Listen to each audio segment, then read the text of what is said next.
unmute my... I am unmuted, right?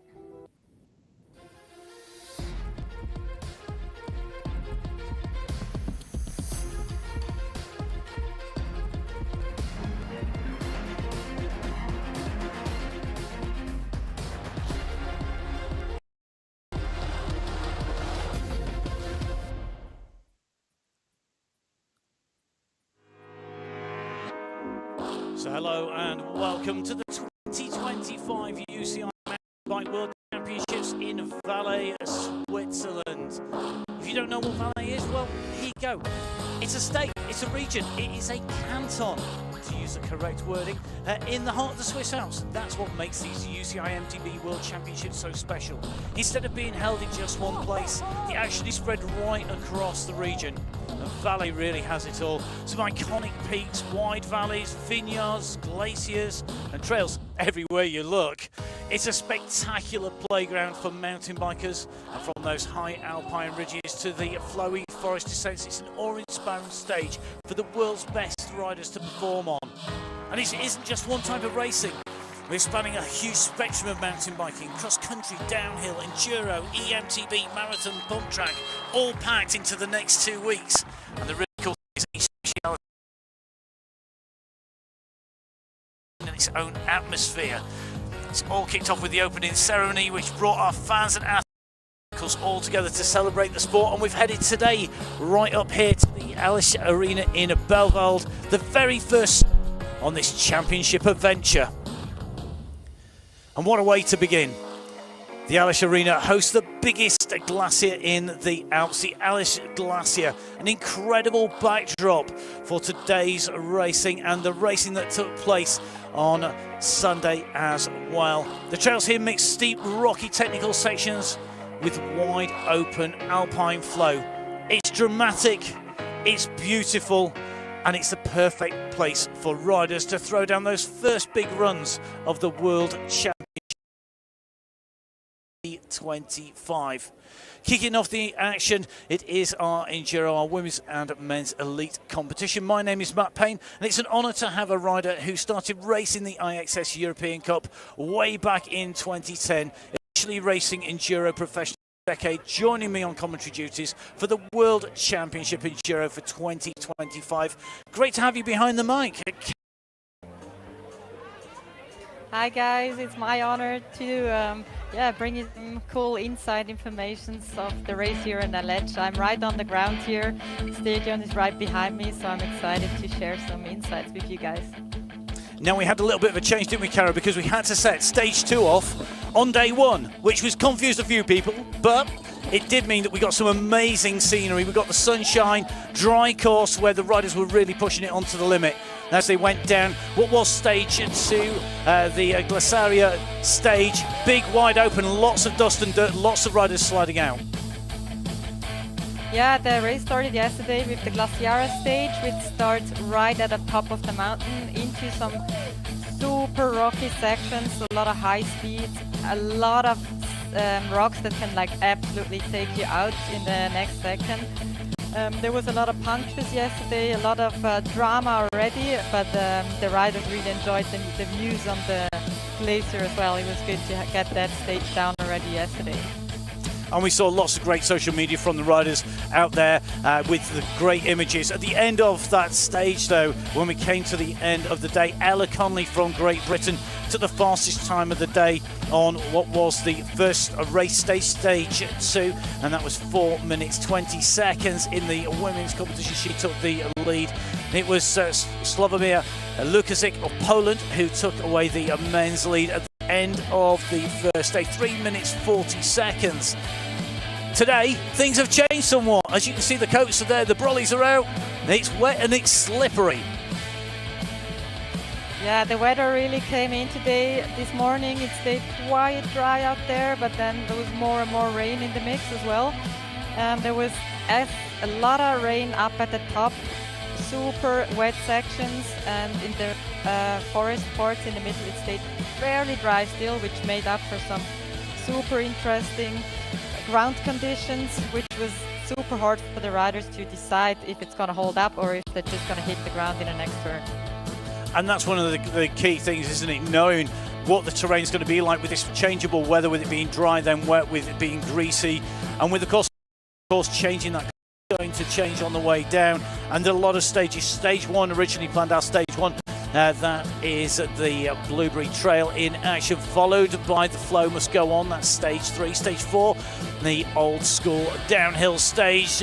Lord of the Rims, the last stage raced today, and some really fast action.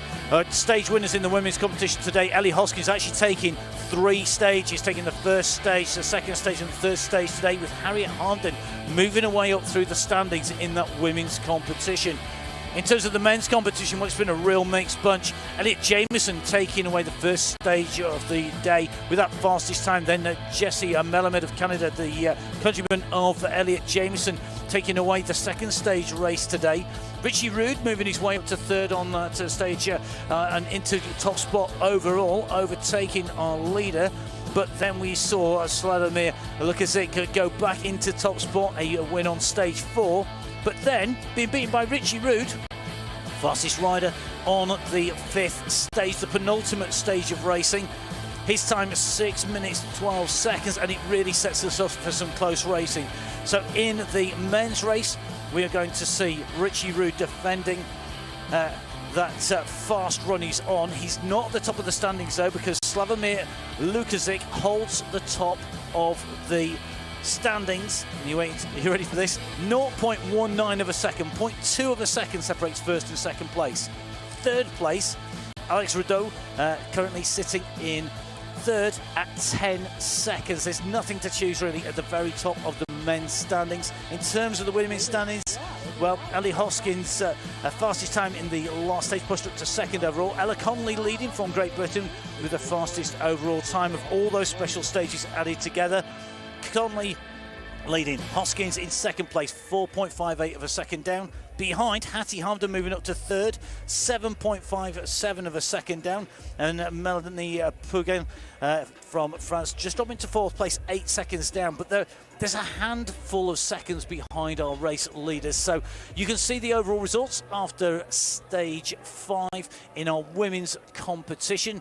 The positions of these riders absolutely key in where they're going to be racing down the hillside here today. You can see at the moment they're all waiting. This is a key part of Enduro, isn't it?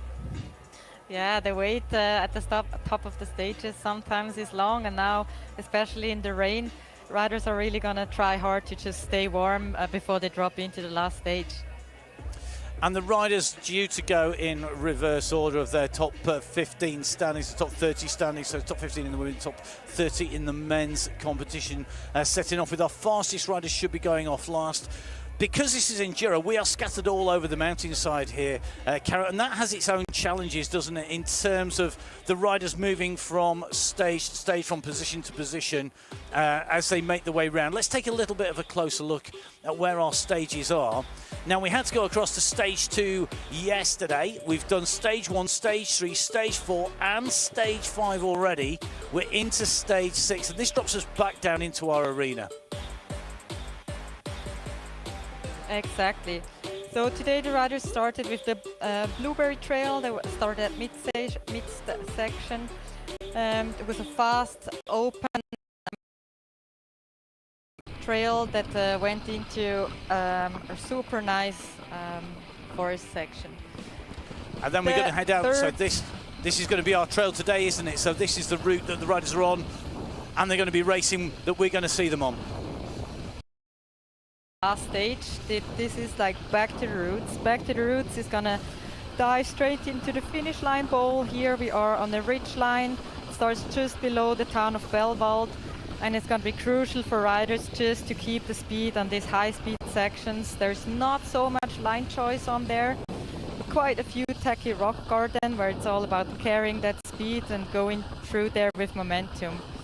At the bottom of the stage, things get a little bit tighter with quite a few more switchbacks, and then a small little climb before they head into the last couple sections in the forest. But yeah, it's all about roots in there, a lot of rocks, And it's going to be slippery because the rain probably went into the forest as well. There might also be a couple dry patches, but it's going to be, yeah, super interesting. It's like the stage that's going to be deciding the race. There's not much time to be won, but a lot of time that could be lost. And that's going to put the pressure on our riders, isn't it? Because when you're coming into like these slow turns, the temptation is to just carry too much speed, carry too much pace, and then that's when you get in trouble. Yeah, exactly. It's like a fine line between, yeah, being fast or too slow and too, yeah, hesitant. Here they have like a small section that doesn't count for the ranking, where they have to go through, yeah, the railway. It's neutralized, and this time is just gonna start right above the finish line pole, where they're gonna hit a few grass turns and then dive straight into the finish line with actually quite a nasty section. So there is this drop there you can see right now, and then a super tight turn onto the finish line drop. Yeah, it's really technical, and we have seen when we got to some of the images earlier on, we haven't had too many from sight, but it really was catching people out on the bottom, and riders coming through the archer, then actually hitting the floor afterwards. And we've seen a number of mechanicals as well with the changeable weather as well. Yeah, exactly. There was quite a few mechanicals out there, a lot of crashes. Yeah, maybe a few people had the yeah, heli evacuation, but so far we haven't heard of any major injuries. And here we can see Ellie Hoskin, current, yeah, the Canadian lady that's absolutely killing it out there. Yeah, just stoked. You're less than 5 seconds behind Ella. How are you gonna attack that last stage? I don't think I need to really do anything differently. Like, yeah, to change it now would be silly. I mean, I've gotten myself this far doing what I'm doing, so it's more just do it again. Yeah, I mean, I'd be happy with the rainbow jersey. I'd be happy on the podium. I'd be happy if I finished in 4th. Like, it's about the effort. So I'm pretty stoked with how I've done today. Well done and smash it. Thank you so much.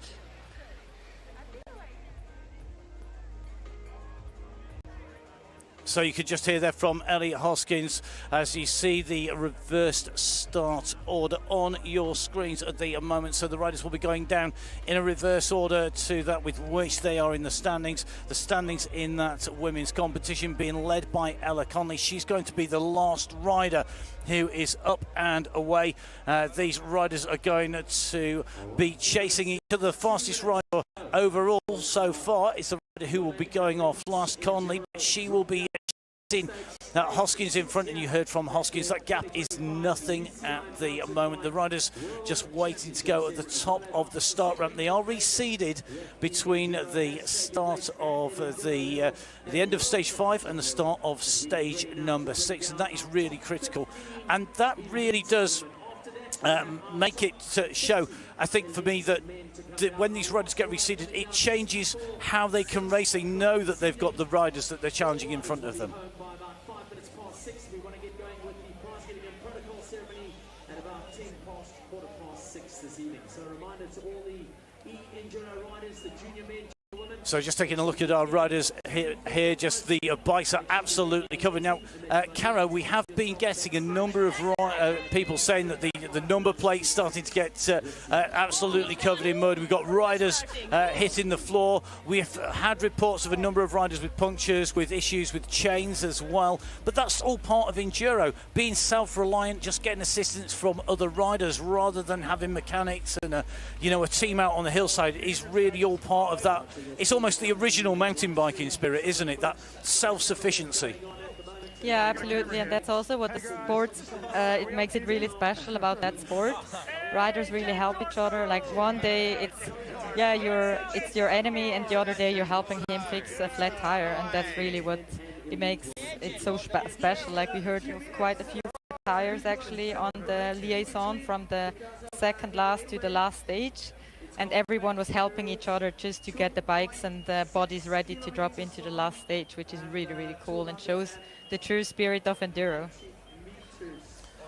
So I think for me, Enduro is almost like the true essence almost of what we do most of the time on the mountain bike. We ride with a load of mates between the sort of silly fun downhill bits. And that's what is added up, isn't it? It's those silly fast sections where you really are pushing, where you have to get on the limit.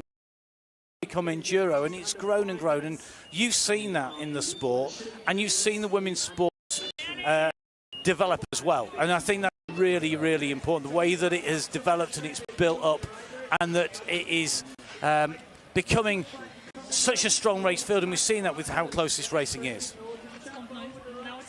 Yeah, the women really stepped up their game over the past couple of years, and the field is so strong and the times are super tight. Like, these ladies really go fast down those mountains. So now here we are, see first the Austrian girl.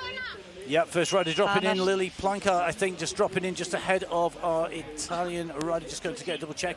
Sorry, it was Hannah Steinhaller going in first, and it's going to be Sophie Arriva, the next of our riders to hit the slopes here. We'll see what she can do. Can she move up in position?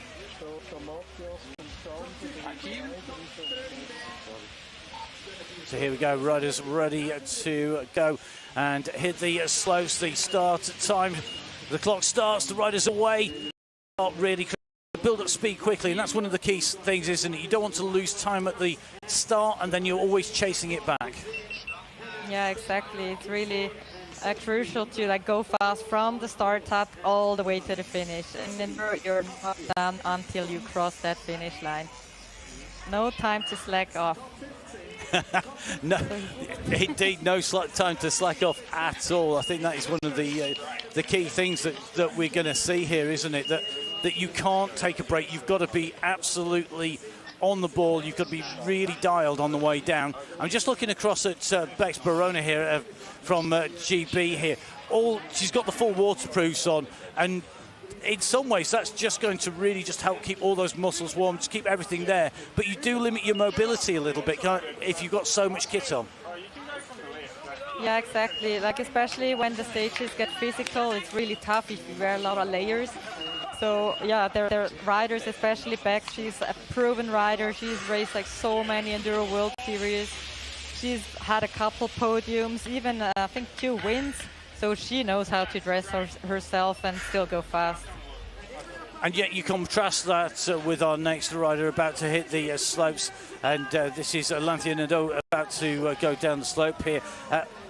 Really interesting to see whether or not she's going to be able to keep this dialed on the way down. As these riders head off on to race route here, I mean, it is almost proper old school stage, isn't it? You know, it is very.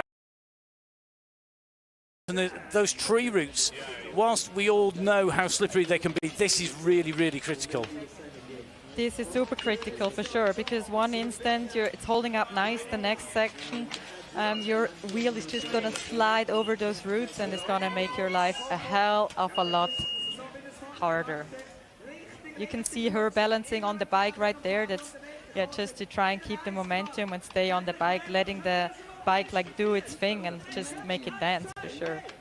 One that's definitely loving the wet conditions is Chloe Taylor, the lady from Great Britain. She loves the rain. They were so excited when they saw the rain in the forecast. It just always puts them in a good advantage, because those girls, they ride in the wet a lot.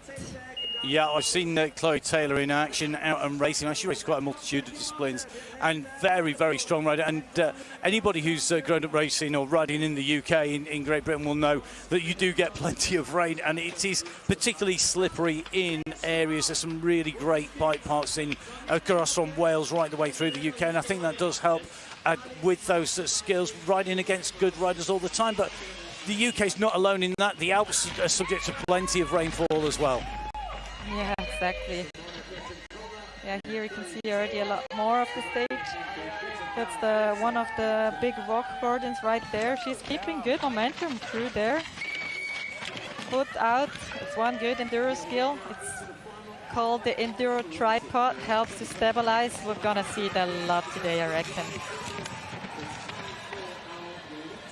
So the rock garden sections are all very natural, this track, as they come through the turns and dropping in. You can see those roots really coming out. And is what we're seeing now very typical of a lot of the forest trails in and around the Ice Arena. You've got this very sort of technical, it's almost for riders who maybe have raced in GB or ridden in GB. It is a very traditional, natural course. It's rock, it's stone, it's roots, it's steep. there's not very many sort of artificial sections on the course with big banks or with wall rise or with gap jumps. Yeah, absolutely. So that's a really unique thing about racing in Switzerland. Those guys, they actually race more than half of the trails are actually hiking paths, like it's multi-use paths that we have all over Switzerland, and a lot of them are amazing to ride your mountain bike on there. So there is not much that they do to prepare the stages. I mean, they groom them a little bit for sure, but in this race we have only the Bellwald stages that are in the bike park, and pretty much everything in the Aletsch area, like on the other side of the mountains, is all hiking trails. One new trail that they raced today was actually just opened with the ride. Finished building the track basically before practice kicked off. Fantastic. So really no home advantage in riding the terrain because it is a brand new trail. Now just watching the rider from France come diving down here, you can hear just how hard the riders are breathing, and riders who maybe aren't used to this sort of racing and riding, we've got people watching from all around the globe, you know, a lot of people are used to people being on the limit going uphill, but you are absolutely on the limit going downhill. Your heart rate is going to be just as high on the way down as most people's would be on the way up, and that is a skill in itself, being able to get the maximum out and really push yourself to the limit on the downhill.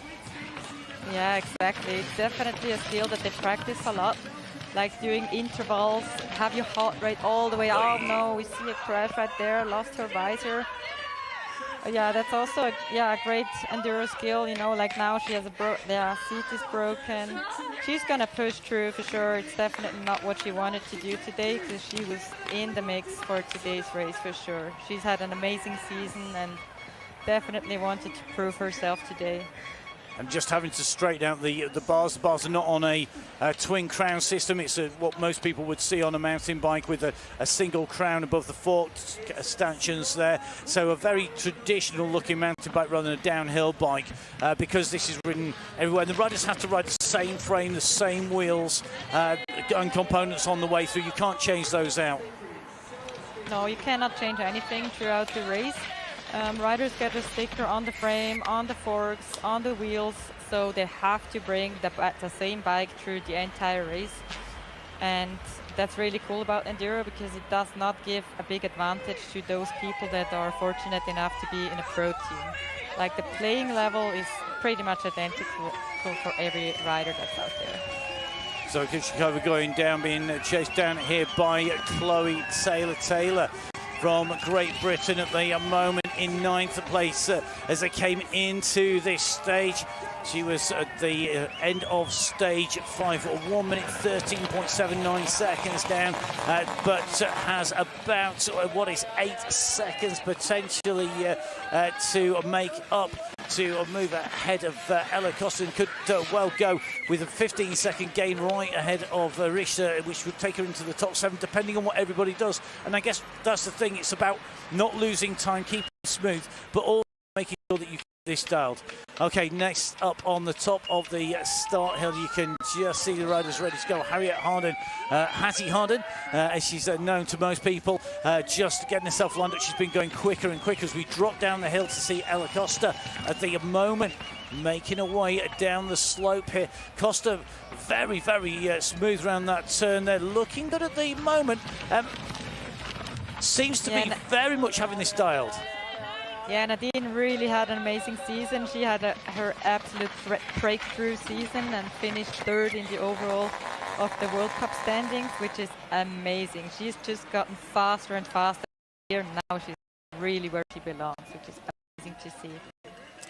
So we saw Hattie Harden at the top of the hill. This is now going to be Ellie Hoskin about to take to race start, a penultimate rider to take to race start here in the women's competition. You can see Ella Connelly behind, the goggles being dried out there for Hoskin at the top of the hillside. 2nd and 1st, Hoskin and Connelly respectively. They'll be our last 2 riders on to this last stage here of the 2025 UCI Mountain Bike World Championships, the Enduro, taking place in the Aletsch Arena. The riders come right down into that arena. Just taking a look a little bit further up the hillside at the moment. And again, this technical section so important to carry speed, isn't it, Caro? About not losing speed and keep that momentum rolling, because a lot of the course is just easier if you can keep the momentum and keep the bike going forward where you want it to go, rather than trying to steer it through. Yeah, it's all about keeping that momentum, and Rafa, that we saw just before in the image, was doing an amazing job. Like, she's a really good bike handler, and she was riding really well this weekend. Okay, here we go. This is the difference between these two riders at the start of this stage, between the rider on the start line now, Hoskins, and Connelly. It was a fraction under 5 seconds, 4.58 seconds separating one or two going in. As we take a look a little bit further back down the slope at the moment, this is our rider from Czechia, Vocha, just on this descent here. Yeah, she's riding super aggressive. Like, she's giving it a good go on the last stage and riding super smooth line. She's keeping that momentum going strong. Yeah, she came nicely through that curve where others like absolutely struggled, and good to see her riding so strong. That's definitely a surprise to me that she is so far in the front. Amazing rider. So just to see the drop down into the arena there, the riders just keeping a check on each other as they come down, comparing notes, which is something we all do when we get to the bottom of the slope. Now, we saw Vocha, the rider who came into the stage in 5th place, reach the arena. This is now Pugan, who's on the way down here. Melanie Pugan has not been really away from the top 3 overall. She's been hovering around those top 3, top 4 places. She's down in 4th place coming into this stage, just under 9 seconds down on the race lead, only a second behind Hamden, but she's pushing this to the limit. Yeah, she's always pushing. Melanie's always a threat for the podium, for sure. Like, Melanie has bike handling skills like pretty much no one else, and it's always exciting to see her line up. And yeah, like you saw before, she's like properly attacking. Well, just seeing Ella Connelly on the top of the hillside here, just about to pull the goggles on. A rider who started off a career racing on XC, loves to ride the bike, found really a home in Enduro, taking away the win in the World Series as well in style this year, following the footsteps of Hattie Hamden. An all-round talented rider, a great bike handler, but she's been just a little out of the competition of late, and I think today she's got, I think, a lot of pressure on her shoulders. She really wants to take this away, take away the win, but she's got to be absolutely dialed on the way down. Yeah, exactly. Ella had a really great season. She already secured the overall with 1 race to go, but actually just had a break of a couple weeks where she didn't train at all because she had some health issues, just like some fatigue. But it's really good to see her at the very top again, heading into the last stage. And that was just Hattie Hamden just coming down on our screens. Hamden coming back from injury. I know that she'd damaged a scaphoid, I think it was, in training and racing, and she'd broken that. I've broken that myself, and it takes some getting back from when scaphoid, when you break that and damage that. I saw that she'd actually been out on the motorbike as well as on the big bouncy bike, so it can't be that bad. But we're going to see if she can produce the goods as we drop down into our arena here. This is Vosta on the way down this descent. You can just see over the bridge. She goes through the timing arch into the arena. A good run from her, not to maybe be her day at the very top, but she punches the air. And the emotion when you get to the end of what has been a really hard weekend, you've really got to feel that when you get over the line. Such a big relief, for sure. I mean, today was definitely a big challenge for all those girls. The conditions were just horrendous in places, and yeah, that definitely is a big relief to cross that line. So Vocha comes down into a race lead. Her time on that stage, the 3rd fastest time on stage so far. It currently puts her in the overall lead, but the riders are still to come down who are above her. That is Pugan, Hamden, Hoskins and Connelly. Hoskins on our screens at the moment into this descent here. Just very quick, just pops the front wheel up over that little gap there into that tight left-hand turn, in over the roots here. Very composed on that bike, very much looking forward here and a long way ahead as well. Yeah, Ellie actually won the race, the juniors race here last year, and she won her first EDR elite race this season in Pietro Ligure and doubled up later on. Now it's like really amazing to see her really going for it. It's all to play for her, and she could just grab that jersey today. Well, you can see at the moment at the base of the hillside here, just a wave there from Melanie Pugan, who has made her way down into the arena. She takes away top spot at the moment provisionally. She's got the fastest time on stage, a 5:38, and to give you an indication, we just seen Vojta come down. She's done a 5:46, so 5:38 for Pugan. Harmden, Hoskins and Connelly still to arrive down in the arena, in the Aletsch arena. We're just waiting to see who it will come in and what their time will be. Hattie Harmden now approaching here, the Great Britain rider, very carefully coming down that slope, taking the turn and coming down and in. So that is Harmden, and a little bit of a shake of the head there, I think, from Harmden. She comes through with the 4th fastest time. It's going to drop her into provisionally 2nd place overall. Harmden had absolutely stormed away up. She'd taken the win on stage 4. That pushed her up to 3rd place. She then held that on stage 5, but not such a good run on the way down that time around for Harmden. That puts her provisionally in 2nd place at the moment, with Pugan in 1st, with 2 more riders to arrive in the arena. Hoskins of Canada and this rider, Ella Connelly of Great Britain. Connelly on the upper slopes now, 30 seconds into the run. Yeah, Ella has such a calm and composed riding style. She always looks so smooth. I mean, look at her riding. It's just so calm and collected, but yet so freaking fast. She's a rider that doesn't do a lot of mistakes, always keeps pace high.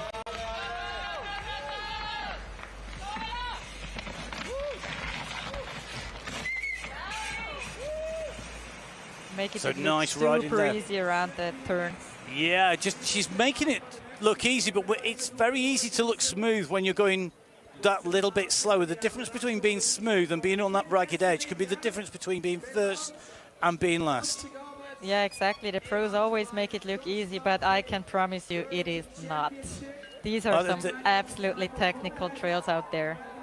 Yeah, and that's the thing, you know, the old saying is it never gets easier, you just go faster, and it applies to all types of cycling, doesn't it?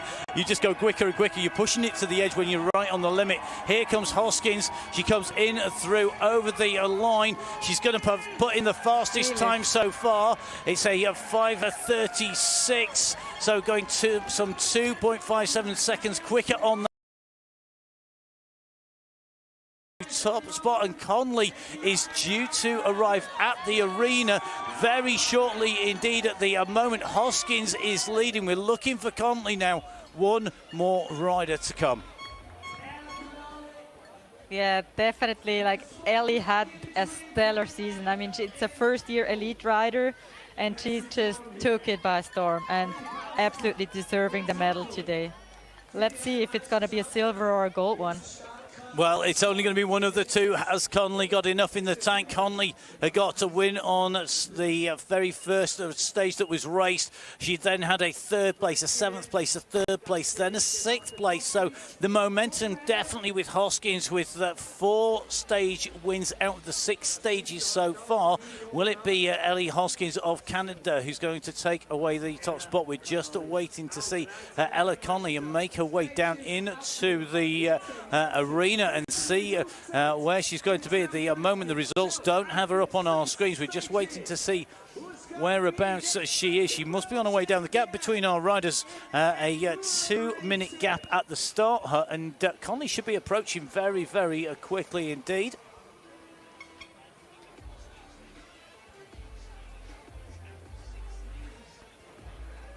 You see the man waiting to take the start already.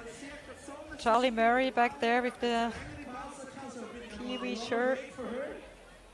Oh, now we're just waiting. You can see the riders at the moment. They're just putting the hooks down there to Ellie Hoskin, who is provisionally the leader at the moment. Now we haven't got news at the moment from out on the course whereabouts Ellie Connelly is. She was riding smoothly before. The riders at the moment just being held at the top in the men's race. That is to come after the women's race is confirmed, but still no time in the start, and that clock has ticked by. So it's looking to me like we're not going to see Ella Connelly come in for a win. Here she comes down into the arena now.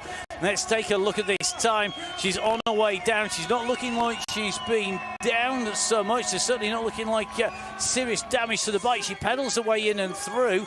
She comes through, and her time is the 6th fastest time on stage 6.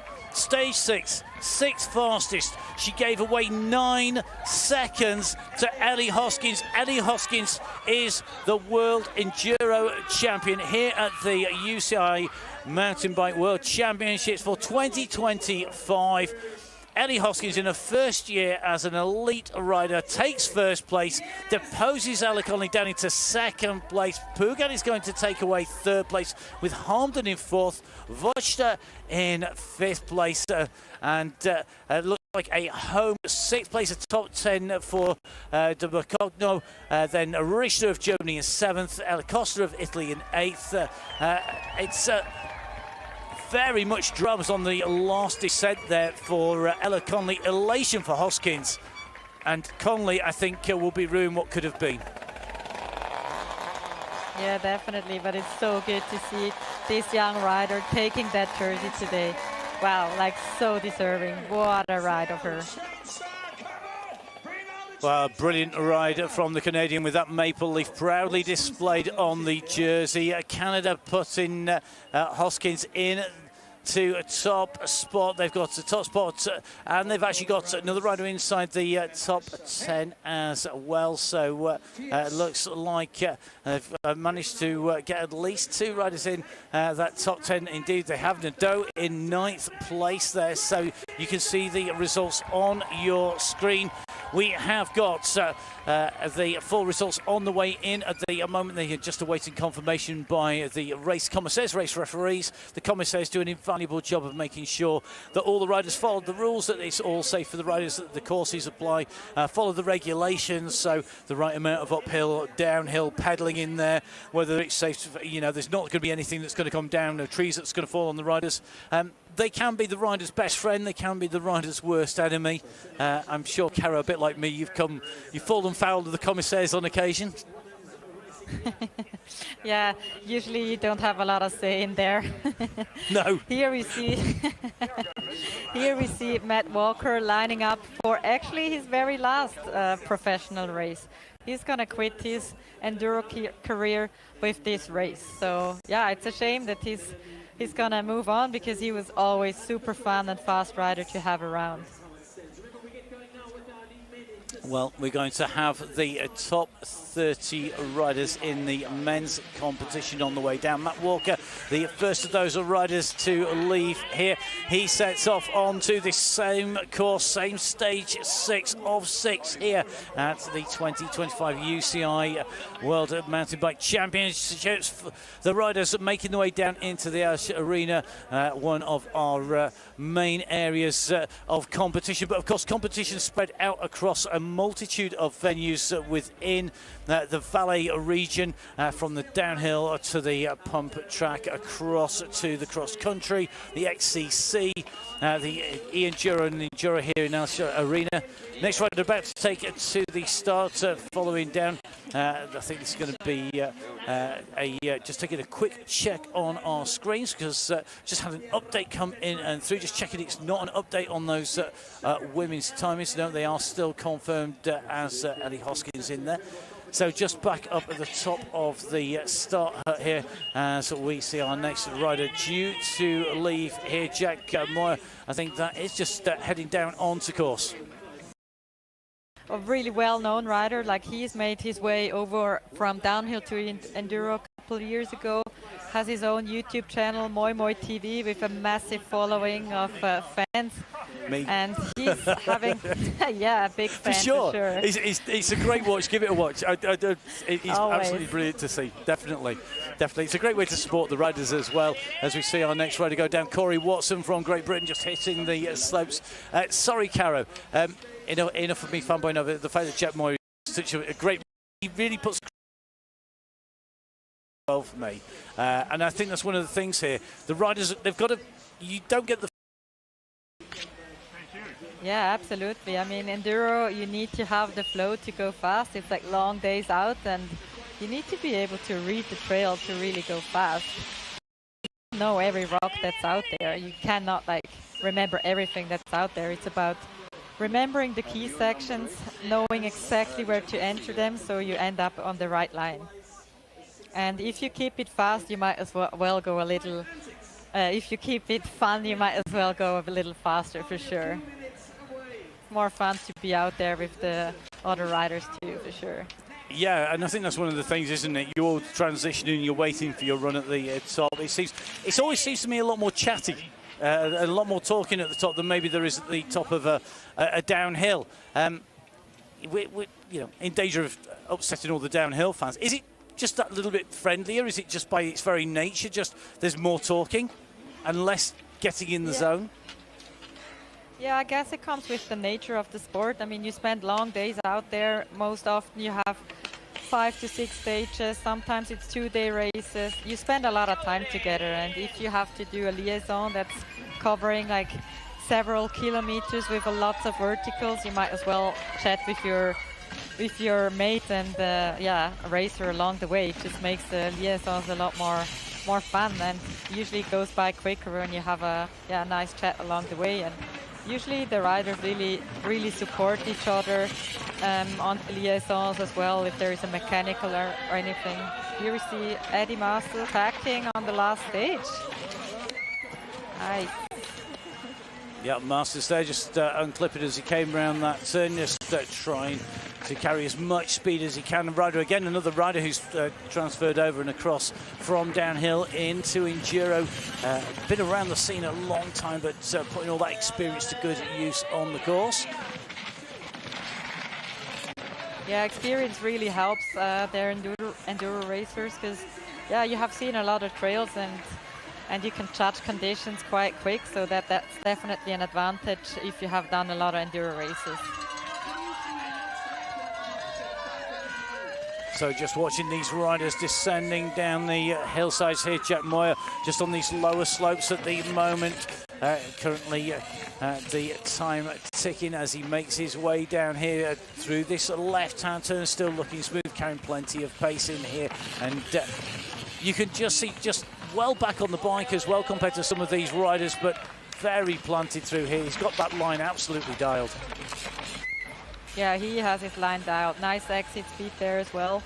He just lets it roll and is making his bike hands underneath him.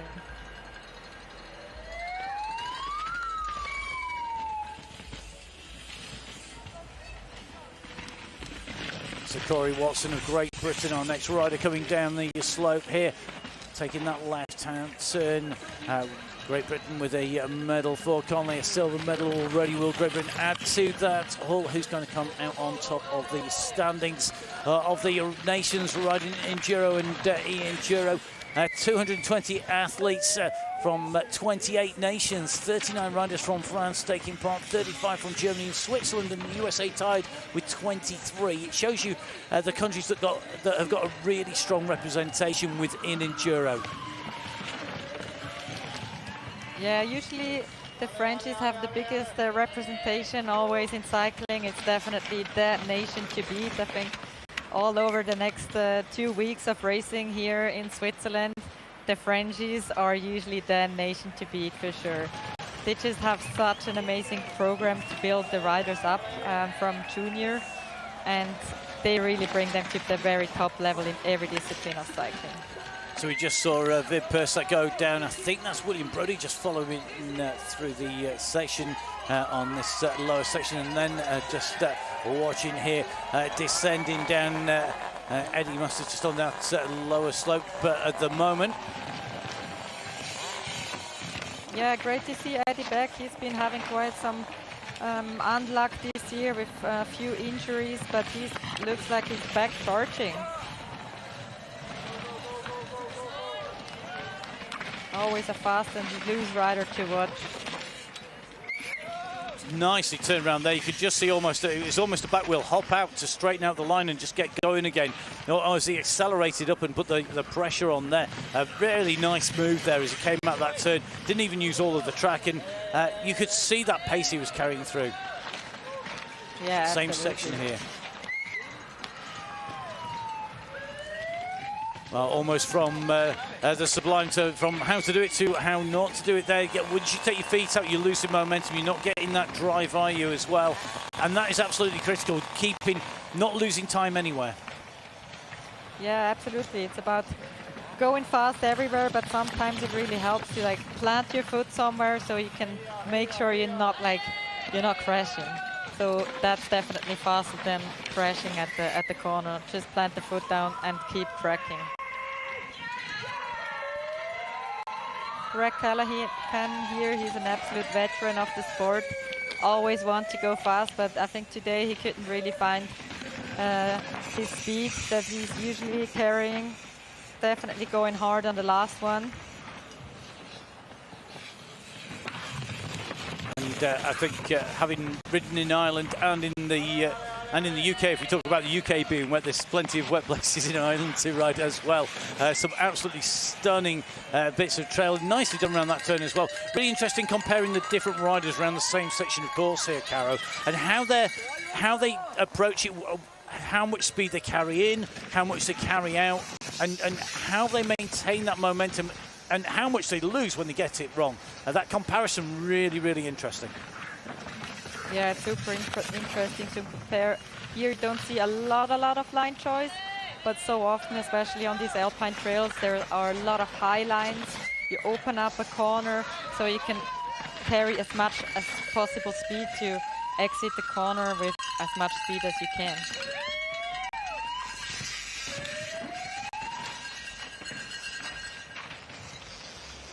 Lisandro Bertini, French rider, going absolutely loose through that section. Well, it's really good to hear the tyre. I mean, that's one of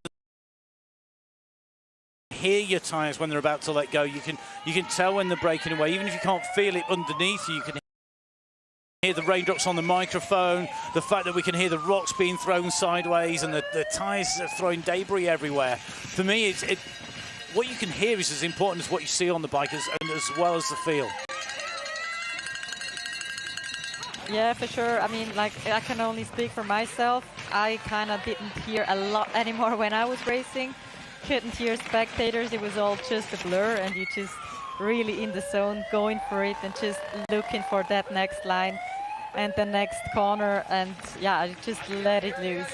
I clearly got distracted way too much to be any good, and that's probably why I crashed as much as I did versus you with the successful career and that focus that saw you racing for so long in Enduro. Now, foot out on that right-hand side, just managing to carry the pace, though, even with the foot out on that corner. And it's not just about keeping it going right, it's about what you do when you go wrong. Lovely little endo turn there, just coming in there. That was really nice. Yeah, it's not only about the most technical section on trail, it's also a lot about those in-between sections where it seems to be easy, but you can lose a lot of time if you slack off. So our Netherlands rider down round that turn, just compressing everything. You could just hear the freewheel as well with that little half-back pedal there to just get the pedals back in the correct position to get the pace down. Look at the speed being carried right down, lower down here as they come in and through. This is very quick. Joe Millington at the moment carrying plenty of pace down here for New Zealand. Yeah, he's carrying great momentum there. It's really strong up there. Pretty young rider, and he's been climbing up the ranks this year as well. No wonder, I mean, he's going really fast, flipping that bike around. It's almost full send. It's go big or go home kind of moment, isn't it, by the look of it? Yeah, exactly. There's not much to lose anymore on that last stage, so might as well make it count. And how much of that is in our riders' head? When you've been in this position, you've maybe not been at the top, and you thought, well, it's the last stage. How much have you been able to throw that? How does it feel? Are you able to let everything go and just really charge at it? That's always the goal. I mean, it's really hard to drop in the last stage. For me, it was always super hard, the first stage and the last stage, because at the first one, you just kind of have a cold start and then are supposed to let it all out there, and you don't know where you're at, how the trail conditions are. But on the last stage, like if you have a good ranking, you might want to keep that. So you're trying as hard as you possibly can to keep that ranking or even climb up the ranks even more. So there's, yeah, quite a lot of pressures on the riders, and they are trying as hard as they can. Well, we're just seeing JT Fisher on his way down here as we approach the last 10 riders to set off on stage 6. It's our final stage of the Enduro World Championship, the men's race here at the Aletsch Arena in Valais in Switzerland 2025. As you can see, many riders on the course at the same time, making the way down and through. All real pinball stuff down there. Not sure how much of that was control from Tordo there of France, and how much of that was just him going where the bike wanted it. Yeah, Timmy is an absolute magician on a bike. He lets the bike dance. And he's one of those guys that always seem to be in control, no matter how fast they go. He's always been there, like, has been racing the enduro scene for so many years, and now he's chasing a little bit, but you can always count him in. Just watching Calanacci on his way down here. Tommaso Calanacci of Italy on this upper slope, sweeps a wide line through that. Interesting, takes a slightly tighter line over the top though as he comes down into this section. Line choice is very personal in all disciplines, but do you find much variation from these riders, Cara, when they're on these slopes? Because generally there's one fast line and then there are sort of a plan B and C. Do you see much variation, I mean, between you and Anita, for example, two very similar riders? Did you have much variation in your lines? Yeah, I guess me and my twin sister, we have a quite similar riding style, so I guess not so much variation in the line choice. Because, yeah, we both have similar strengths for sure. Anita was definitely a little better on the technical stuff, whereas I always would want to go first if there was a jump to clear. I always was the lady to send it for Anita, so she would follow on the next try for sure. But it's so good if you have someone that can, yeah, push you and help you out with the riding. It's definitely helping to go fast for sure. And that's kind of when we talk about the big nations and the riders training together and riding together, it does make a difference. It's our next New Zealand rider about to take to the start, Charles Murray. Murray starting off this stage in 5th position, so he has got work to do to move himself up through the standings if he wants to take a top spot.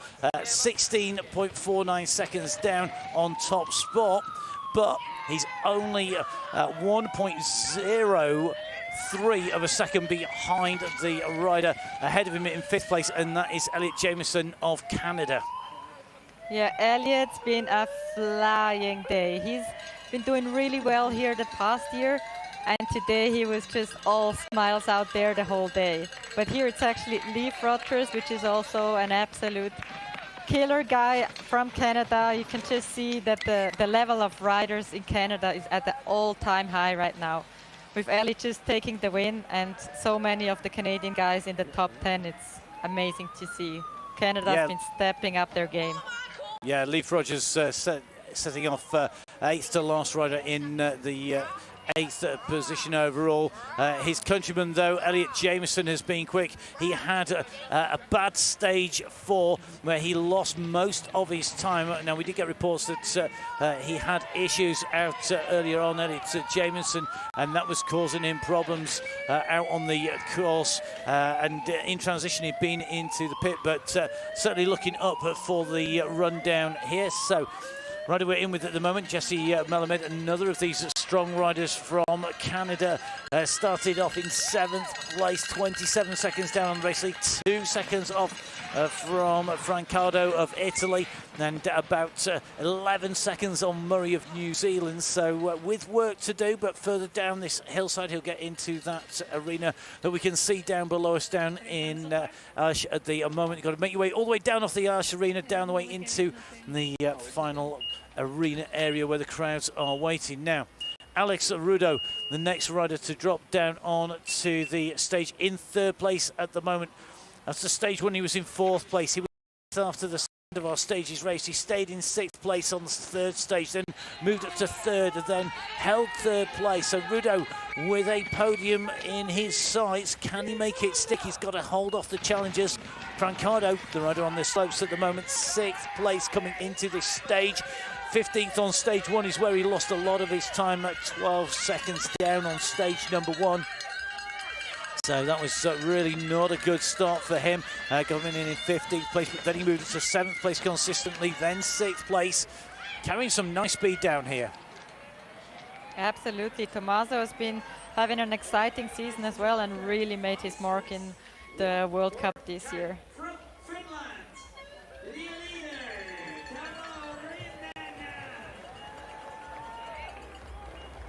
Well, you can see the visor down on the ground there as at least one of our riders has left debut down there, as we see Richie Rude at the top of the hillside here.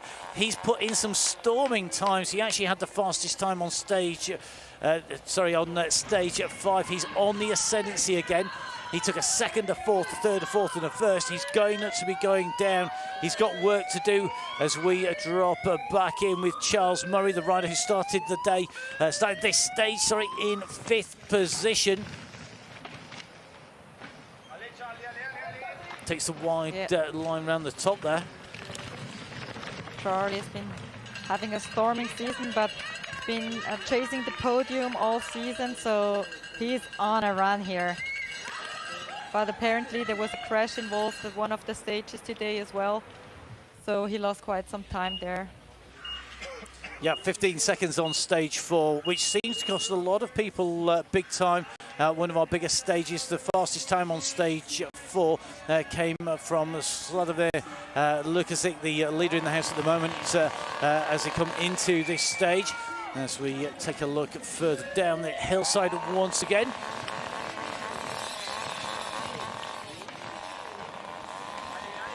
Guess that's Elliot Jamieson right there, charging really hard. That's the rider I was telling before. He had his best ever career result on the World Cup circuit here in Aletsch the past year. And he was having a day out here. My sister saw him on the trails and he was smiling and just being chatty and super relaxed and was having a great time out there today. Hope it's going to reflect in his result today. I think so. One man who's been having a very, very good day indeed. He led at the end of the first race stage at the end of day 1. Slavomir Lukasic of Poland, the man with the fastest time to date so far. His race time 25 minutes, 17.19 seconds. He is at the moment 0.19 ahead of Richie Rude. That's the time coming in. It is the blink of an eye. It's a wipe of the visor. It is going to be a wipe of those goggles. One mistake and that could go. And both riders are going to be very aware of that as we watch our riders making their way down the slope a little bit further down at the moment. You can just see our Frenchman coming down nice and smooth into this tight left-hand turn again, carrying speed, nice direct line in over the top there as well. Yeah, actually the reigning world champion. Let's see if he's gonna keep that jersey today or he's gonna hand it to someone else. Oh, that looked like an almost crash, but just saved it. I do plenty of those almost crashes. I do lots of crashes as well. It has to be said. And I'm going nowhere near the speed that the riders are on our course here today. Well, one rider who has to have no crashes, no almost crashes, no nearly crashes. He needs a near perfect run here today. It's his lead to lead. Lukasic of Poland at the top of the hillside. Can he set this alight. He's absolutely flying this season.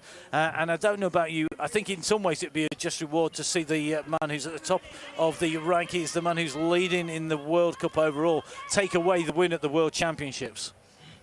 Yeah, might as well win them both. Like, this battle with his teammate Richie Rude is going to be a nail-biting one. Like, as you said, a blink of an eye, and the win could just be Richie's or Slav's.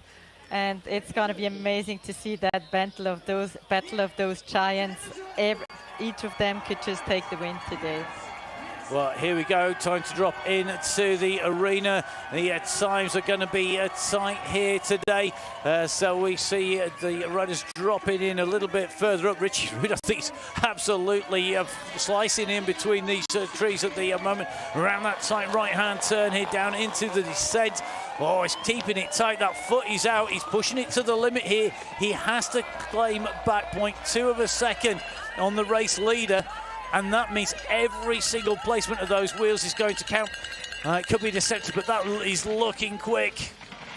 He's leaving it all out there, that's for sure. No one like Richie is bulldozering down those trails like he does. It's so crazy to see. The power and strength that guy has is like no one can really match it. Insane. Well, he's certainly got all the skills, he's got the power, he's got the pace. What can he do at the moment? The riders just getting the congratulations down in that arena. You can see there's a few riders, I think a few skin knuckles, a few riders have hit the deck on the way down. Elliot Jameson, the rider who was in 4th place. You can just see the comparisons here in that Canadian team of what happened. Leif Rogers down there as well, and Jesse Melamed. They're all looking to see where will Jameson come in, where will Rudo end up. This is going to be Rudo on his way down this slope at the moment here. Well, takes that turn tight, goes through underneath the timing beam, in over the line. What has he done? The time is being calculated. He came in here holding on to 3rd place. He's down, and his time sets him down as the fastest rider on our clocks at the moment. 30 minutes and 5 seconds. His total riding time, 4th on the stage so far today. The fastest time by Jesse Melamed of Canada, a 4-minute 30-second descent down the hillside here on the final stage of the Enduro. As we take a look back up on to the hillside, this is the leader coming into the final stage here. Lukasik of Poland trying to make sure not only does he defend his lead, he can extend it a little bit more, get some sliding room a little bit further up on the hillside here. He's under pressure, but he's so good at keeping cool under pressure. He's done this before. We know that he's a proven winner. It's in his head really now, isn't it, as much as it's in his body? So much it's in his head. It's all about that head space where you're at when you hit that last stage. But I think Slav is definitely one that can keep it calm and collected always. He's never one to lose its nerves. Well, here we go, Richie Rude just on his way down the slopes here, on his way in. What will the time be? He comes in over the line. He set the fastest time on the stage, and look at that, he's absolutely blown the time apart here. Elliot Jameson came down with the 2nd fastest time on the stage. He had 29.58 on the clock, but Richie Rude has just smashed that apart, 29.37.67. Rude won the last 2 stages so far, with one more rider to come. Lukasik on his way. Come on, Caro. Time to jump off the fence. Can Lukasik do this? Rude absolutely flying. He was flying down that mountain, and that's going to be hard for Slav to match that speed, but that's the battle of the giants, and it's so exciting to see these 2 teammates pushing each other to the very limit. Well, the moment Rude knows he's either going to get a gold or a silver medal. Elliot Jameson knows it's either going to be a silver or a bronze medal. Rudo could be in with a chance. It all depends what Slavomir Lukasik does. The Polish rider, the last rider to come down. There's some nervous waiting going on down there because Jameson could get the silver. He could be in with the bronze. Will Rudo hold on to what is at the moment 3rd place? The hot seat, as you can see, Rude from Jameson from Rudo, but Lukasik has taken away fastest times on stage 4, the fastest time on the first day as well. We wait for him to come down into the arena. The time gap between our riders at the top of the hill, well, that time gap between them was 2 minutes, and 2 minutes is going to seem like an eternity down in the arena, down at the bottom of the hillside here. It's almost like time isn't in real time here. They're all looking up. They're looking to see where he is. The cameras are searching for him on the hillside here. But, as the clock ticks down, the nerves are going to be built up. I think he's on his way down into the arena. So here we go. I think the arena is going to see Slavomir Lukasic making his way down and in. Will he be able to take it out? We're looking on the camera shot. Here he comes over the bridge, over the roadway here. He's on his way down. Aletsch coming into this stage. The clock is ticking. The fastest time from Ruda, 29:37, and the time has gone. He has gone into second place, 2.5 seconds down. Richie Rude is going to be your world champion for 2025. Richie Rude from the United States takes top spot, a time of 29:37.67. Lukasic's time 29:40.17. The end of 6 stages of racing, separated by 2.5 seconds from being world champion and taking away the silver medal. A great bronze medal going to Elliot Jamieson. He came in the end 20 seconds down on our race winner. The 1-2-3 on the stage, mirroring the 1-2-3 overall. 4th place overall. Alex Rudeau not having a great stage 6. His 7th place on stage. It puts him just outside the medals. The Frenchman will have to wait another year to see if he can claim another medal and get himself up there. But at the moment, the congratulations go down. You can see Callahan there just congratulating Richie Rude. And Rude's such an accomplished rider. He's still going to value this. This World Championship will be special. Definitely going to be special for him, since it's his first world title. And it's super exciting seeing Richie racing back in Enduro. He took a detour back to downhill this season. Wasn't racing a lot of Enduro races at all, but he came back swinging and in style for sure. Well, let's take a little look back at the runs that produced the medals here today. Elliot Jamieson, the rider who took away a 3rd place. A great ride by Elliot Jamieson, and he was absolutely on fire in the middle of the competition and maybe just didn't quite have that edge to challenge the top 2. Yeah, I guess the 2nd place is worth so much to him. This rider, he's like really one of the most humbled riders, probably the nicest kid out there racing, and it's just so good to see him grab that medal and finally be on that podium where he really belongs. It's for sure a big goal of his ticked off right here. And coming in the race lead, but only by 0.19 of a second, it was Slavomir Lukasic, the Polish rider. Knew that he had to give it absolutely everything, but he was really up against a rider who, as we said, really is so strong in the shape of Richie Rude. It was to be a silver medal, a 2nd place after leading the competition and swapping that 1st place with Richie Rude on the way through. No stopping this man, though, from the United States of America. Richie Rude started the last stage in 2nd place. He knew he had very little time to make up. While he went out, he didn't just take a 0.2 of a second. He took away 2.5 seconds. He took away the title from Lukasic. He stole it, and you can see how much speed he was carrying into the arena there. The back wheel sliding out. He nearly wiped out coming around that turn. Held it to take away the win. The 2025 Enduro Men's World Champion here at the 2025 UCI Mountain Bike World Championships. It's Richie Rude from the United States of America. Some astounding riding out on the stages, and the terrain today really testing the riders' carry with that rain coming down and with the changeable conditions. Let's hear, though, from our riders first of all. Congratulations, you've just become world champion. So how was it out there today? Yeah, that was a crazy day. It was clean, and after doing the stage yesterday, with all the schedule changes, I was sitting in 5th, and yeah, I was really hoping to capitalize on the first 2 because I knew that the 3rd stage we were doing today really wasn't up my alley, and yeah, so we managed our damage there, and then attacked as hard as we could on the last 2 and came away with it, which I'm really feeling grateful for right now.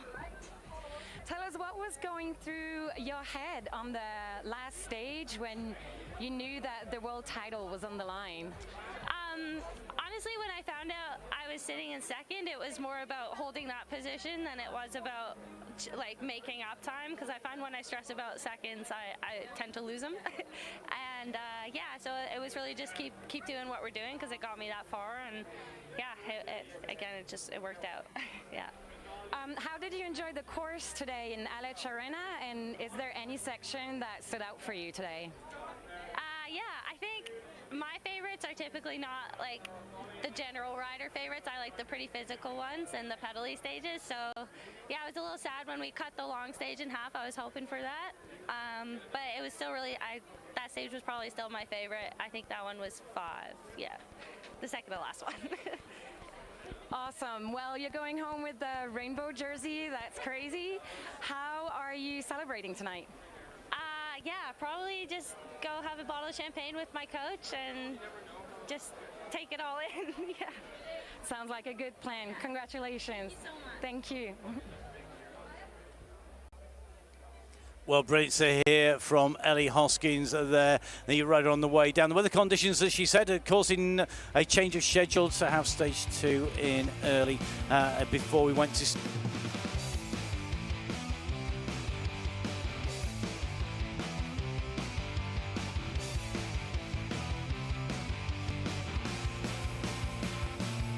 very proudly wearing the Canadian flag. #1 today, the world champion for 2025.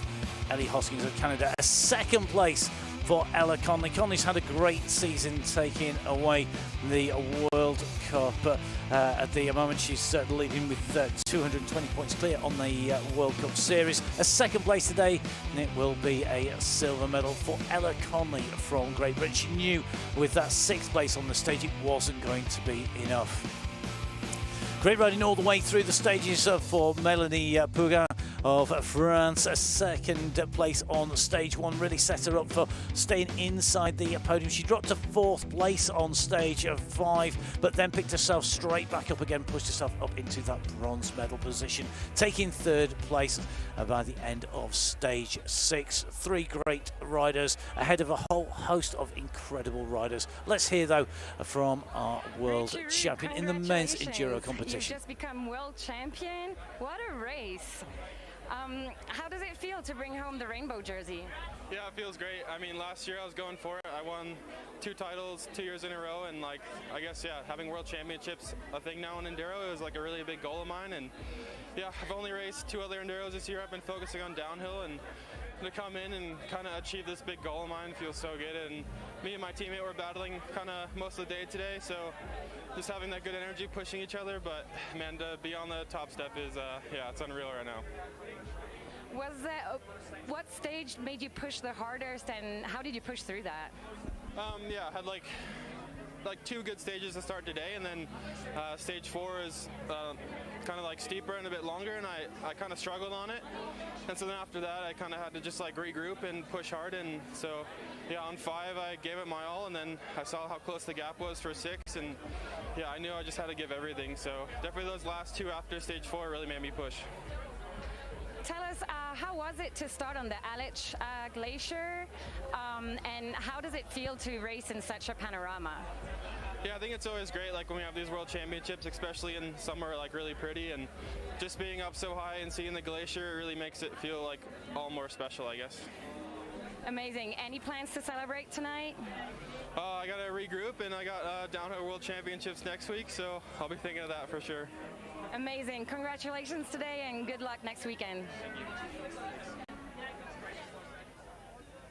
Well, it will be very interesting indeed to see how he transfers those skills across to downhill, which is next weekend. Just moving across to the Champery course in Valais. Different destinations for each of the different specialities of mountain biking, whether that is cross country, the pump track, whether that is the enduro or the downhill. Lots of different places to watch. A great place to come and visit and a great place to come and ride.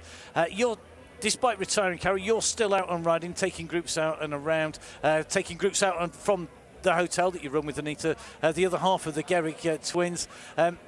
It's a great place to ride. If you had to say come and ride here, is there one trail that you've particularly loved off the course that you've enjoyed? Yeah, definitely one of my favorites is the Glaciara stage, because you can't really beat those alpine views on the glacier and just the nature of the track, so many rocks, high speed, and just, yeah, poor thrilling trail. It's amazing to ride in the Aletsch area. It's just so many amazing trails out there and a massive network of trails that they're building on and developing over the next couple of years. Well, I'm sure lots of our riders will want to come down and to jump on board the bike here. Our riders today have proved that they have the skills. We're very shortly going to be moving across to our podium for the women and the men's elite in enduro. You can see the riders down there waiting, and looks like Tracy Mosley, no stranger to enduro, down there, former world champion, of course. Just keeping an eye on things with one of the commissaire team. I think it was Adrian Walls down there in the at the side. They are all going to be helping choreograph those podiums to give the riders the due recognition, and hopefully a lot of our riders have been inspired. Plenty of signatures on the shirts. Absolutely love it, because of course we always love it when the youngsters are inspired to ride, to get on the bike and get out there. And of course there's lots of great racing to watch. Don't forget, you can catch up with everything that's happening at the World Championships. It's www.valais2025.ch. You can follow Valais on social media. It's really easy. It's at Valais, VALAIS 2025. You can keep up with the UCI mountain biking on social media. That's at UCI_mountain bike. And of course, don't forget, across all disciplines, it's at UCI_cycling. And the website with all of the technical details and of course all of the results as well is www.uci.org. Got to say a massive thank you to everybody who's been working super hard on the this race. The Enduro is a massive, massive organisation. And I know, Carol, you were talking to the organisation behind the scenes. There's been a lot of people making this possible. Yeah, actually it's like a group of 311 volunteers out there, making sure that the courses are well taped, that everyone is taken care of, that there is enough course marshals out there. And it's a massive community behind those events, and they actually are working since 2018, since they initiated the first international enduro series, the international enduro race in Zermatt, and the core team remained the same throughout all those years. So massive big up to all those people giving it their all in their free time for those events. That's amazing. And then I just have a few. Yeah, it's a lot of time and a lot of people, and that's a long-term commitment, isn't it? Yeah, it's a big commitment for sure. Like, the people actually put in 5,500 hours of working that they did for free, like volunteer work, just to make this happen here in the Valais. Well, you can see the athletes being readied for the podium. A number of the e-enduro athletes who are taking part in the competition and have been racing, they will have their podiums and their moment of glory up on the stage as well. We're covering here the Enduro Elite men's and women's races here from the Aletsch Arena. Cara Gerrig here in the commentary box. Anita out on the hillside and reporting and doing lots of interviews as well. Lots of great content coming from Anita. Myself, Matt Payne, here in the studio on the mic as well. And of course, lots more great action to come in the World Championships across so many great venues, from the big headline disciplines that always grab the big headlines like downhill and cross country, right the way in and through. So do make sure that you keep up to date with what is happening. That is really, really key. So please do make sure you stay up to date with the racing and what is going on, but it's time for us to head down to the podiums for the medal ceremonies.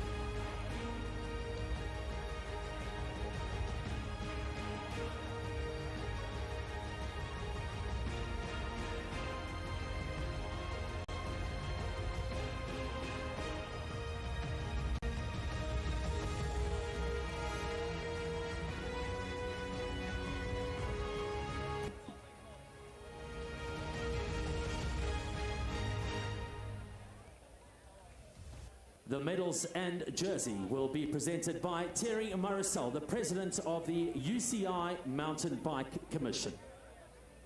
Die Medaille und das Trikot werden überreicht vom Thierry Marisol, Präsident von der UCI Mountainbike Kommission.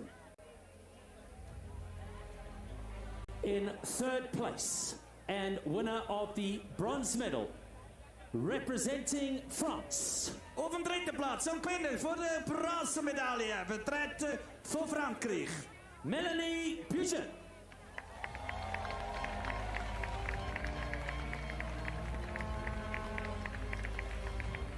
So consistent riding for Puget, giving her the results that give her the bronze medal. Taking third place here today, fine ride by the French woman. In second place and winner of the silver medal, representing Great Britain. Auf dem zweiten Platz und Gewinner von der Silbermedaille für Großbritannien, Ella Connelly. Well, Ella Connelly taking away a silver medal here today after leading on 4 of the 6 stages. A 6th place on that final stage, dropping it down to 2nd place overall, but with a World Cup lead and of course a silver medal. A great season for Connelly. UCI World Champion and winner of the gold medal, representing Canada. Auf dem ersten Platz und Gewinner von der Goldmedaille, Vertreterin von Kanada, Ellie Hoskin.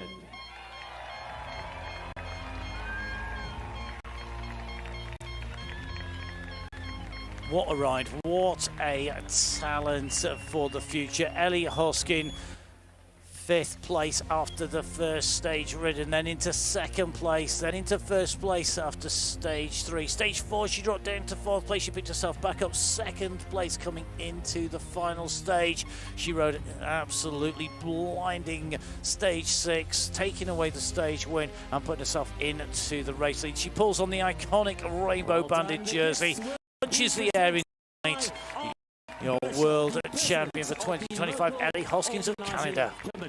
Geschenk werden überreicht vom Armin Berchtold, dem Präsident vom lokalen OK.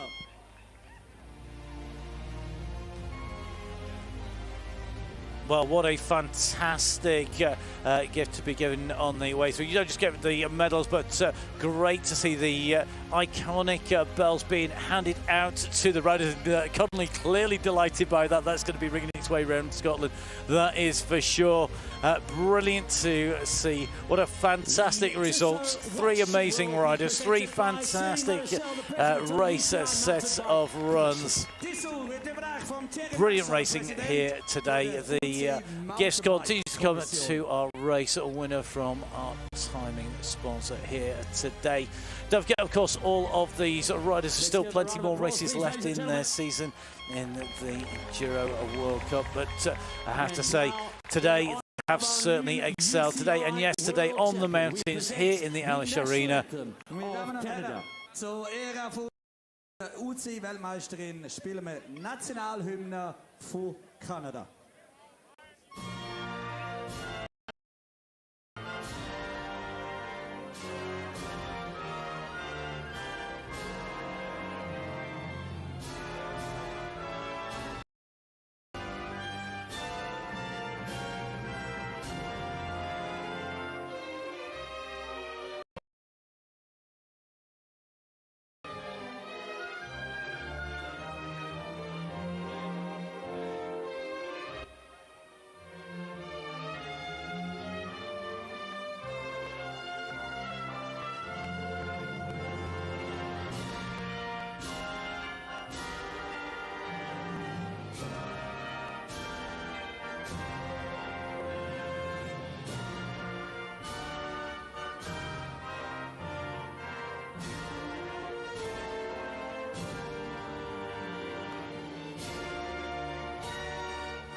Ladies and gentlemen, please one more time your applause for our medalists. Nein, meine Damen und Herren, geben alles für unsere Medaillengewinnerinnen. France, Great Britain and Canada. Well, three great riders, Melanie Pougan of France taking third place, Connelly of Great Britain taking second, and Ellie Hoskins taking away top spots. They're up on the top step of the podium, and their duties now will involve signing lots more signatures, ringing out those cowbells, as well as, of course, lots of photographs and the signing of the World Champions jersey. The future's very bright, isn't it? I mean, there are three incredible riders on that podium. The future is amazingly bright for sure, and you can absolutely see the shift of generations taking over here, and that's exciting for the future of Enduro for sure. It is, and you can see all smiles on that on the stage there for the press. They'll be filling your social media feeds. Don't forget to give the riders a follow. Make sure, of course, you follow Valet 2025. So at Valet 2025 and at UCI _mountain bike to keep up with all of the images, the press, as well as, of course, heading across to your favourite site, whether that be one of the written sites, whether, of course, that is going to be one of your favourite podcasts or shows. And don't forget, keep up with all of the race action. Well, that's the first of our medal ceremonies done and dusted. The world champion will have duties to continue onwards, and of course all of our riders then thinking about what they do, because the Enduro season, whilst that's come to the end of the international circuit with just short track, cross country and downhill to come in terms of World Cups, a lot of the riders will want to continue racing. Once you've got that rainbow jersey, you're going to want to be out there and racing it, aren't you? Yeah, for sure. I mean, those riders are not done. The season today is finished, but next year they will have their eyes set on the podiums again, and they will train all winter and come back springing next spring. Actually, Aletsch will be hosting 3 more years of Enduro World Series races here in Aletsch, so that's super exciting for the future of this area as well. And we're going to see, I'm sure, Ellie Hoskins defending that jersey when we come to the World Championships, but wearing it with pride in that World Cup as well. In terms of the season from here on in, a lot of our riders will take some downtime. They're going to still be riding, though. They're still going to be getting those skills in, maybe just doing something different in terms of sport as well before they come back. But some riders will race downhill. We've seen Richie Rude, for example. He's going to be going over to the downhill World Championships and onwards on the World Cup. And it is a sport, because Enduro covers so many different facets of mountain biking, from cross country and downhill as well. You can race pretty much everything. We see that, you know, even legends like Tracy Mosley racing cross country and even cyclocross. Yeah, absolutely. I mean, it's a gravity sport, and some people do dual sports. They do downhill racing, they do enduro racing. One helps another for sure. It's a specific skill set that you need to ride down a mountain fast, but it transfers definitely over from one to another discipline. Well, it's time to see one of those riders that we just mentioned. That is Richie Rude, because it is time for the men's podium here for the Enduro World Championships for 2025.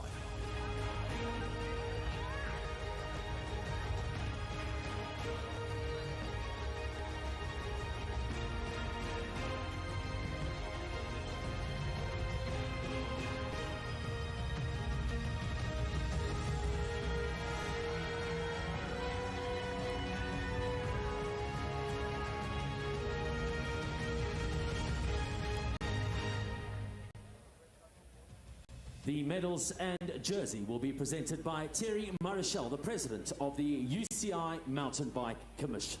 Das Medaille und das Trikot werden überreicht von Thierry Marschall, dem Präsident für die UCI Mountainbike Kommission. In third place and winner of the bronze medal representing Canada. Auf dem dritten Platz und Gewinner von der Bronzemedaille, Vertreter von Kanada, Elliot Jameson. Well, great riding by Elliot Jameson of Canada.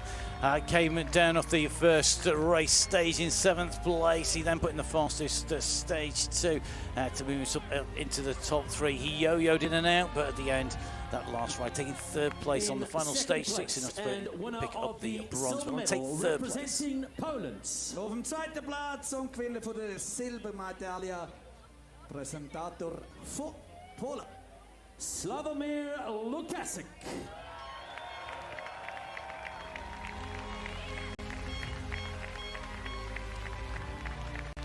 So Sławomir Lukasik goes through after being in the lead and yo-yoing up and down, trading places with Richie Rude. Takes away the silver medal here, and the World Cup winner. The gold medal representing the United States of America. Auf dem ersten Platz und Weltmeister, Vertreter von der Vereinigten Staaten von Amerika, Richie Rude Jr.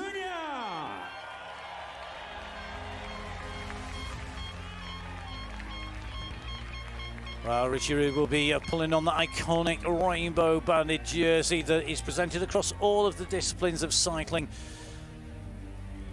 Those bands around the neck and on the arms to be worn forever. You're always going to be known as a world champion, has held that title. Richie Rude taking the title here in the Enduring 2025. The medal hung around his neck.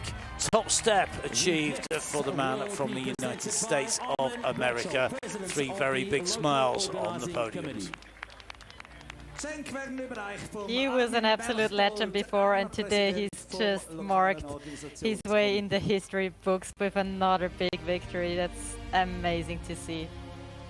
I know, and for a rider who's got so much in front of him, as have all these riders, I think it's really good for the sport that we see the riders coming through and transferring disciplines, which Richie Rude has done. You know, as he said in his interview, 2 Enduro so far, and yet he's here on the top step.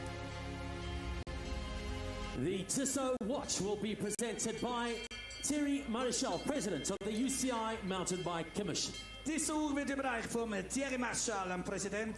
the final way to remember the time down the slope here, the official watch, and you can see that's brought a smile to Richie Rude's face there, just as much as the big bell has to your top 3 riders here today. Taking away the bronze medal in third place, Elliot Jameson.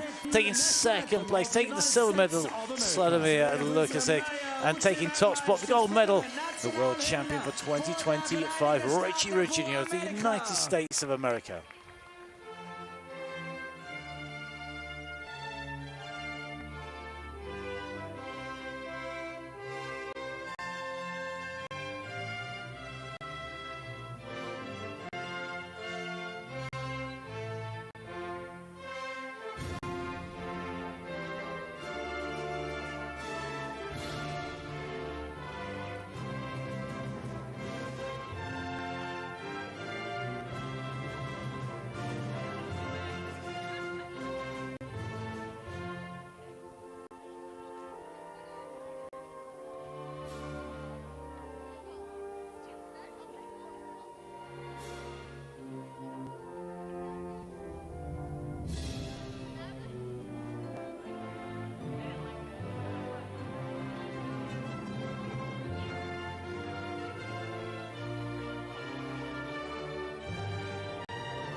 Ladies and gentlemen, please, one more As time. the Star Spangled Banner plays, Richie Rude takes the applause of the crowd as the world champion for 2025.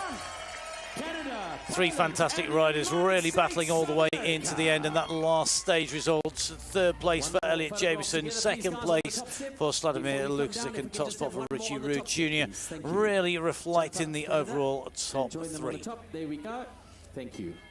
So there we go, the riders up close and personal for the press. Their duties begin now as medalists here, kicking off our medal ceremonies at what is 2 amazing weeks of World Championship mountain bike action across a multitude of types of mountain biking. We have the downhill, the pump track. We've got the e-bike, the team relay in the cross country, the short track, the XCC. We've got the XCO, and of course the mountain bike marathon out on the slopes and around the Valais canton of Switzerland. Great way to kick off the action on what is one of my favourite parts of mountain biking, and really does sum up mountain biking for me. Caro, thank you very much for joining me. An absolute pleasure to have you here today, and I hope you've enjoyed the action as much as I have. Thank you so much for having me. This was definitely almost as challenging as racing for me here. Thank you so much.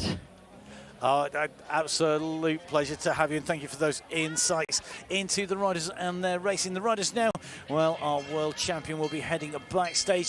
I hope he's got his moniker ready, his signature ready. The photographs and the press will continue onwards. Don't forget, keep up with everything that happens on the internet. As always, if you're connected to the net, then get yourself to www.valais2025.ch for everything happening. The schedules of the next 2 weeks where you can watch what action there is. Get yourself down to the side of the course. The best place to watch a mountain bike race is right next to the riders at the side of the course. If you can't do that, then keep your eyes open and hopefully grab some more of the action over the next 2 weeks. Don't forget, of course, all the results on www.uci.org, as well as coverage of all of the race disciplines covered by the world governing body. That is the Union Cycliste Internationale, the governing body for cycle sport across the globe. Well, what a way to kick off the action here for 2 weeks. Champions in action. We've seen Ellie Jamieson signing the jerseys, and next signature to be added will be that of Richie Rude. You can see there, very accomplished at that. He's a number of those that he will be signing. Just going to do the posing for the pictures version now. So great to see Richie there signing that gold medal around, and there we go. Just 1 or 2 more to keep him busy for the next few minutes as his signature goes on to the iconic rainbow jersey. Well, Richie will have to get himself ready for the downhill. That's coming next weekend. That's going to be coming at you, the junior and the elite downhill taking place between. Catch up with all the details on the Valais website, valais2025.ch. Don't forget, of course, lots of great riding to be had. Get yourselves to Valais. Go have a riding holiday if you can get the chance. Get yourselves up the side, and hopefully we'll be seeing some of these youngsters who've been watching the racing in the future. Well, some great action. It's time for us to head off and get ready for more action to come from me, Matt Payne, from Caro Garrigan, all of the team. Enjoy your riding. We'll see you again soon. Goodbye.